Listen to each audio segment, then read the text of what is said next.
My name's Natasha Mayers. I live in Whitefield, Maine. A lot of us are artists. Actually, quite a few of the people in the group are retired art teachers, and a lot of us work in isolation in our studios. But coming together and collaborating, working in community feeds us. It feeds our conscience, it feeds our soul. It keeps us going.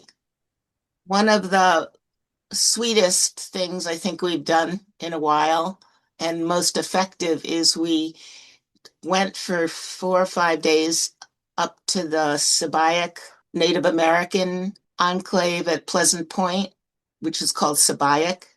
And we went as a group, stayed overnight, the Greenhorns compound in Pembroke, not too far away, and we worked with school kids from the Sabayak School, which is up near Eastport, way north of us. Right, you can see Canada across the water. And we helped them paint 5 giant banners about their culture and their history and their um, practices and their mythology.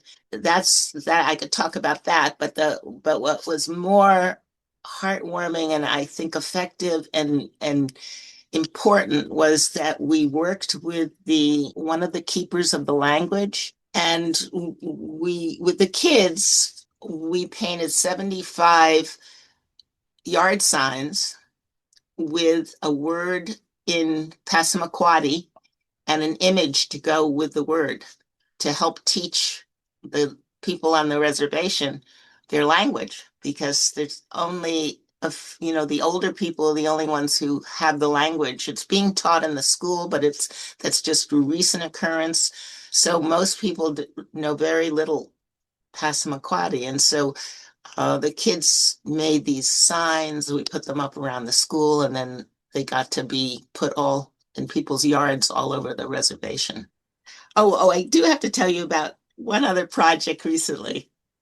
Um, so we've been hearing how the administration has been ordering signs being taken down at national parks that had anything to do with Native American history or Black history or anything to do with climate change.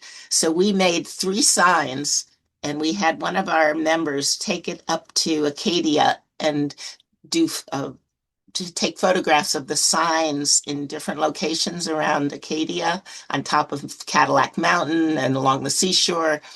And one sign, uh, very cheeky. One said, "Do you know what climate change is doing here at Acadia?"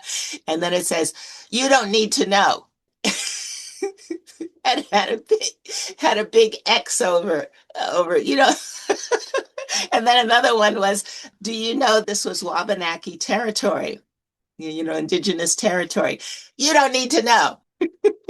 No. And then the third one was something about the plant life there. But it was incredibly cheeky, very colorful, very eye-catching. And it's the only thing we've done that's gone viral. A 500,000 views in less than a week.